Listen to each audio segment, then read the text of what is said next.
What's up, everybody? Welcome back to another episode of the JCP podcast. Kicking myself right now. I just recorded this whole podcast, but didn't hit the record button, so that's always fun. We should be live right now, but I hope you guys had a good weekend, had a good following week. Last week, we covered part 2 of the 3-part series on 21 Irrefutable Laws of Leadership by John Maxwell. It is a book. If you don't know what the book is, look for it in your bookstore. Go to Amazon. I'm sure it's $10-12. It's not expensive, but go look for it. It's a great book, and it's got a lot of great value. Now, the last 2 episodes were part 1 and part 2. So if you haven't watched those, listen to those. Go back, listen to them. You should listen to those before listening to these. If you don't and you refuse, that's okay. We're going to keep on moving. So, 21 Irrefutable Laws of Leadership, Part 3, Law of Victory. That's number 15. The Law of Victory. We covered 1 through 7. The first one's 8 through 14, and now this is 15 through 21. So we're actually going to finish it today. And I just finished it about 10 minutes ago. So, recap. But 15, Law of Victory. Leaders find a way for the team to win, refusing to accept defeat. Winston Churchill had a victory mindset when he said, never surrender. Never surrender. It's pretty extreme, but never surrender. If that's your mindset and you live that out, that's a victory mindset. There's this one book I read called Winning. W1-ning. So winning, instead of having an I, there's a number 1. And it's by Tim Grover. Now, he's the one that trained Michael Jordan and Kobe Bryant. And if you don't know who those 2 people are, look them up, because they are phenomenal basketball players. They were. But he trained both of them, and they're both winners. Don't get me wrong. He doesn't have a self-improvement book. That's one thing that he says is like, this is not a self-help book that gives you 1, 2, 3, 4, 5 steps into how to have a winning mindset. He literally just outlines purely what it takes to have a winning mindset. That's it. Just outlines what it takes to have a winner's mindset. And by the end of the book, I rated that one the top out of all of the books that I've ever read, because I think that it was the most fun to read. It was the most relatable and very, very clear. So in order to have a good team, 3 things that I've seen that you need to have. You need to make objectives and roles very, very clear. Everybody needs to have a clear role and a clear objective of what you want to get done. You have to have exceptional accountability. This means every week, every other week, monthly, whatever it may be, every day, you need accountability. And it's not just the leader and everybody else. It should be everybody in the group should be holding each other accountable and trusting in each other. And then the third one is you need to expect a lot from your people as the leader. You need to expect a lot. You need to go, hey, I know this is expecting a lot from you, but we got to do this. For one, Elon Musk, best way that he did it, he had 2 options one time. Or he has 2 companies, right? One time, early on in his career, he had to pick between Tesla and SpaceX. Either he puts all of his money into Tesla or he puts all of his money into SpaceX. One of them is definitely going to succeed. The other one's definitely going to fail. Or he splits it, puts 50 in each, and takes a chance on both. They both could fail. They both could succeed, or vice versa. One would fail, one would succeed. And he eventually split his money, made the decision, took a risk, ended up victorious. Of course, he still has SpaceX, still has Tesla. So, true leaders make winning a necessity, not an option. They adapt, strategize, and rally their teams in the face of adversity. Number 16, the law of Big Mo. The law of the Big Mo. Momentum. Momentum is a leader's best friend. Small wins consistently build big results. Small wins consistently build big results. Momentum is that effect that helps people get to where they want to be. Ask any successful entrepreneur, ask any successful business leader how they got to where they are. It's not because they were motivated. That's not it. Maybe it's all stems from planting that one seed of motivation. But we all know from planting plants that you don't just plant a seed and the plant grows. Maybe every now and again that'll happen. You plant a seed and you water it, and you water it, and you water it, and you water it, and you water it, and you water it consistently, building up momentum, putting it into a habit, having it become part of your life. People that have gardens and have farms, they're called farmers, okay? Because it's part of their life. They identify as a farmer. It's because they consistently do this over and over and over and over and over and over and over and over and over again. And it's what they do. And now it's who they are. Because they've consistently done it forever.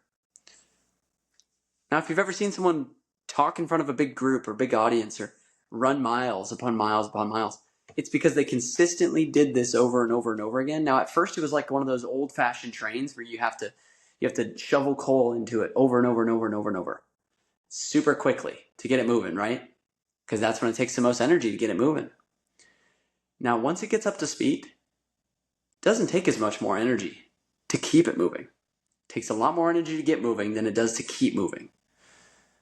So every now and again, now you got to shovel 1 scoop, 2 scoops a day, and that thing's moving. It's the same thing here. It's the same thing here. Momentum makes problems look smaller and success more achievable. And leaders, in order to create that long-term compounding momentum effect, in order to sustain that, they need to create constant little wins. Number 17, the law of priorities. Leaders understand that activity is not necessarily accomplishment. Activity is not accomplishment. There's this rule called the 80-20 rule. It states that 80% of your business, 80% of your results come from 20% of your input or 20% of your clients. So 80% of your results come from 20% of your clients. Now, one way that I have tried to work on this, I have a call with a coach in the fall last year, so 2024, 2023 in the fall actually. And one book recommendation is he said, read this book. It's called 10X is Easier Than 2X. I don't remember the author. 10X is Easier Than 2X. Fantastic book. One of my top books on my list. And I read the book and it started to make me realize, I have to put in a lot of energy now to look and kind of do like dumb work to create smart work. Now, what I mean by that is that last year in 2023 in the fall and in 2024 in the spring, this time, I was tracking my hours every week. By that, I mean, I would look back at my week, I would fill up my entire schedule. Like there would be pretty much zero space for nothing going on. I was always doing something. So I put in what time I ate. I put in when I walked to my car if it was 20 minutes away. I put in waking up, the morning routine that I have. I put in sleep, put in all that stuff, and I tracked it all on a spreadsheet. Every single Sunday, I'd go through and I'd write down how many hours and consistently go through and actually track my hours and write it all up. And I remember in the spring or in the fall of this year, so 2024 in the fall, I went through it all because I was like, that was a decent year. Now let me look at my hours and see what I can improve on.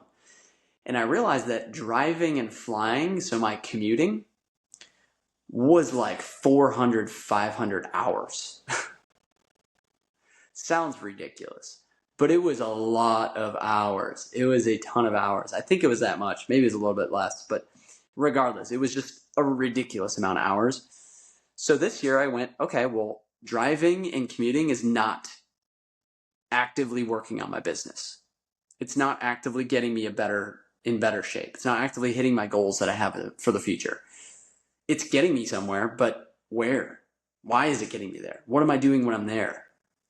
Are you that productive? And then I started to look at that and I realized I'm cutting it out.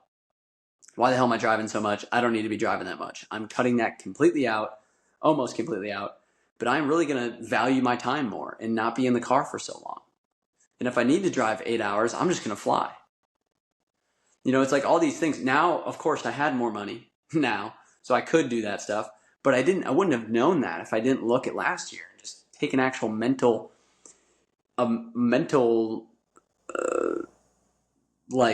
inventory of what was happening this past year. And so that is one way that I've done it. And I've realized that this opens up more time for me to do this podcast. It opens up more time for me to write more content, to be more involved with people on Zoom. It gives me more time to do 75 hard. That's one thing that I'm consistently doing over and over every day, which if you don't know what 75 hard is, it's to do 2 workouts a day, 45 minutes each. One has to be outside, to drink a gallon of water a day, to read 10 pages of a self-improvement book every day, to take a progress picture every day, and to eat no cheat meal every day, none whatsoever, not even a cookie, to eat a good, healthy diet, and then lastly, no drinking. And I'm 28 days in. And it sucked at the beginning, but now it's getting better. It really, really sucked at the beginning, but now it's getting easier and easier and easier because I figured that out. I don't have to drive as much because you can't work out and drive. I mean, unless you want to really risk getting into a car crash, go right ahead. Be my guest. Don't be my guest. Don't do that. But anyway, that is the law of priorities. Figure out what your priorities are. Okay? Figure out what your priorities are. Effective leaders prioritize the important over the urgent. They focus on the 20% of actions that bring 80% of the results. They focus on the 20% of actions that bring 80% of results. So all of that driving that I was doing and going there and doing whatever I was doing produced barely any results. Cutting that out, doing this, okay, may not be producing results now, but 10 years from now, 5, 10, I'm planting seeds right now that I'm going to be forced to water because of the motivation I have right now, the momentum I'm going to have to carry through all these things.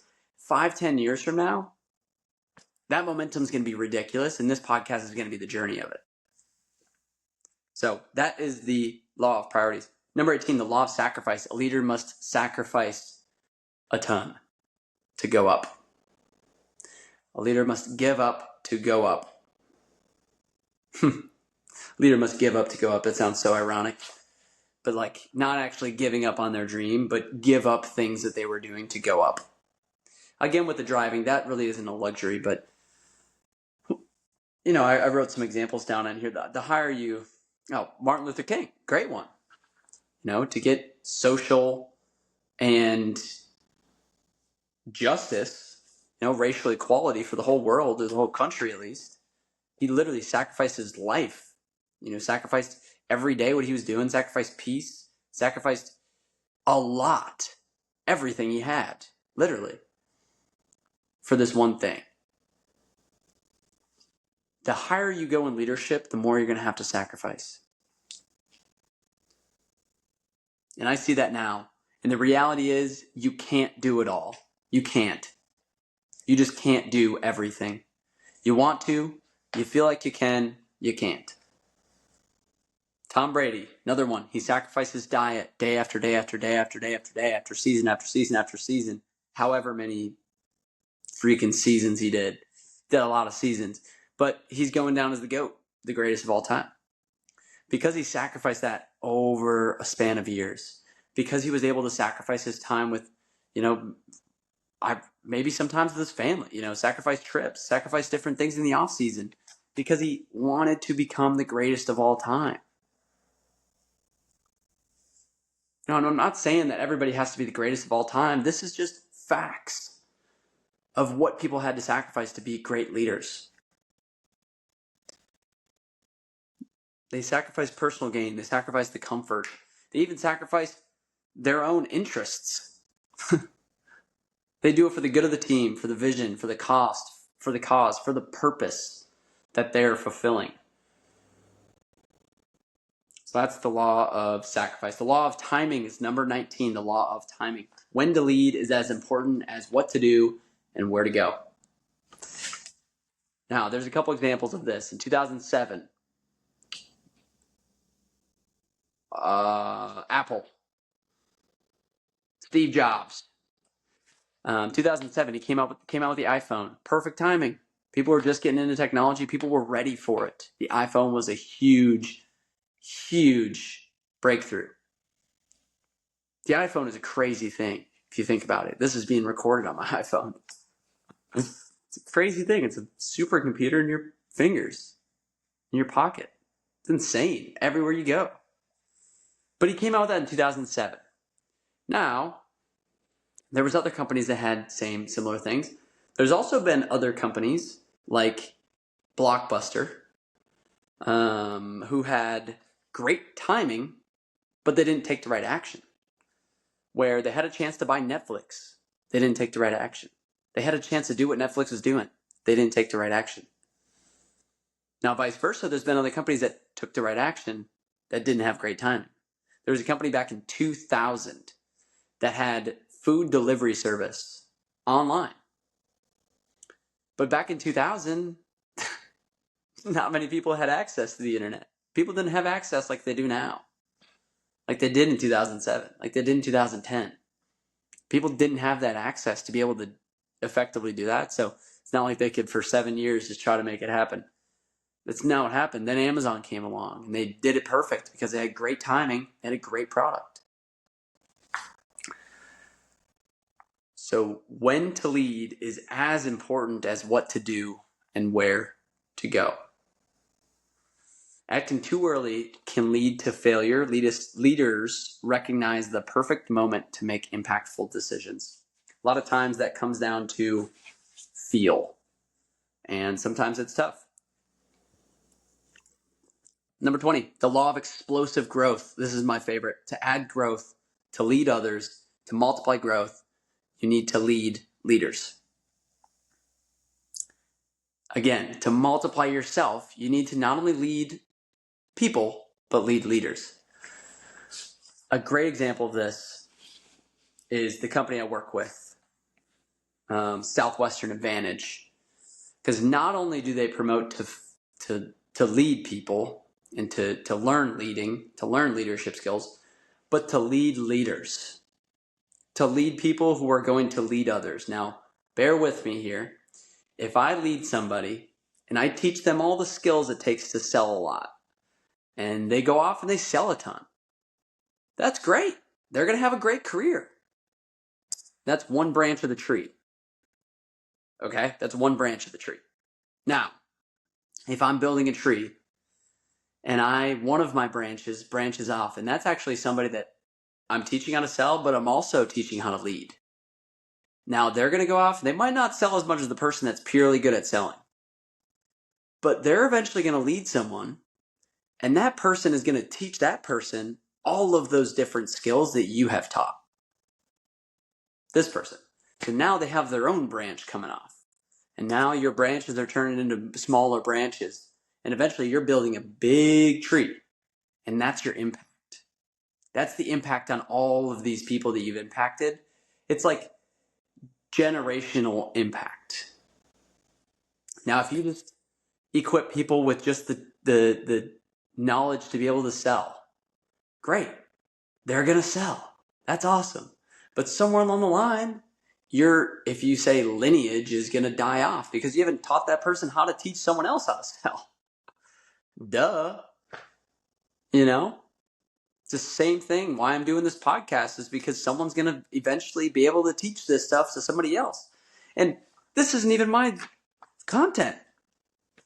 This is literally somebody else's book that I'm teaching that has his own leadership company. So anyways, that's generational impact. So always be thinking, am I actually equipping this person with the right tools to be able to figure it out for themselves, to be able to have empowerment, to be able to teach this to other people? That's where you really create the impact. All the stuff that you're learning in these self-improvement books. The great example, 2,000 years ago, this is one book. 2,000 years old, and they're still reading it today. They're still applying the principles. It's because people over and over taught these to other people and was able to teach it to other people. It's the same thing. John Wooden, great coach. All of his basketball players, a lot of them, not all of them, are now coaches. Because he didn't just coach great basketball players and teach them how to play basketball in a great way. He taught them how to lead. And eventually now they're teaching it to other teams. It comes full circle. Full circle. So developing leaders and followers creates a multiplying effect. Leaders can replicate themselves and drive more significant impact by leading leaders. The last one I'll talk about today is the last concept of his book, The Last Law. It's the law of legacy. A leader's lasting value is measured by succession. Success without a successor is a failure. Now I'm going to be honest. This one feels a little bit imposter-y syndrome for me. I just had this. I was on a panel at the school here with a couple other employers, and one of the things that we were asked about was imposter syndrome, if we ever feel it. There's somebody that's probably been in their business for 10 years, another person that's been in there for multiple years, and here's me. I'm 23. I'm talking to college students that are 2 years, some of them maybe a year younger than me. and I'm sitting there talking about imposter syndrome. I'm like, I've never had that. What is that? No, I was very, very real. I was like, to be honest, I feel imposter syndrome every day. Especially when I talk about these concepts. A successor. A successor is somebody that you can effectively take over your job and do a better job, if not the same job as you. That's a real successor. And I'm 23 years old, so talking about these concepts is a little bit different. I guess it's not really my job to teach it. It's just my job to relay the information and communicate it effectively. So that's what I'm going to do here. And Walt Disney, Steve Jobs, two great examples of it. They've died, they've passed on, but their vision lives on, and their company thrives after they've gone. A legacy is built daily, not in a day. That's John Maxwell's words. A legacy is built daily, not in a day. The more sacrifices you have to make, the higher up you go in your leadership capability. So if you really want to build a successor, to be a leader is like leading a group, being out front of a group with all these people behind you, and marching forward and facing people that judge you, and holding a rear view mirror up and looking at all the people behind you and realizing that they're judging you too. And some people are going off along the journey. Some people are leaving. Some people are like, get me off this train. Get me off this boat. They're like, what am I doing? I'm swimming ashore, And then some people are tagging along with you as people are leaving. And then some people are catching up to you. And those people that are catching up to you, you should be thinking about them in a light where that person is potentially going to be my successor. If you're an employee, your boss is always looking for a successor. The boss's boss is looking for someone to take their job. If you're an owner and you're a boss, you should be looking for somebody to be taking your job right now. Not just saying, hey, next week you're going to be taking over my job. I need to train you in for this week. No, by literally just tagging them along, sacrificing your peacefulness during lunch when you get your hardest work done because you have no distractions. Take them with you. Hey, this is what it looks like to get your work done over lunch. These are the sacrifices you're going to have to make. And if they're not willing to make those, let them loose. Maybe don't fire them, but they're not your successors. So find somebody else. Eventually, somebody's going to run up alongside you and take over that rearview mirror and go, hey, I got it from here. That's your successor. So that's it for this episode. That's it for this 3-part series. That's the 21 Irrefutable Laws of Leadership by John C. Maxwell. Again, a book that I highly recommend. It's like one of my top books on my list, top 3 maybe.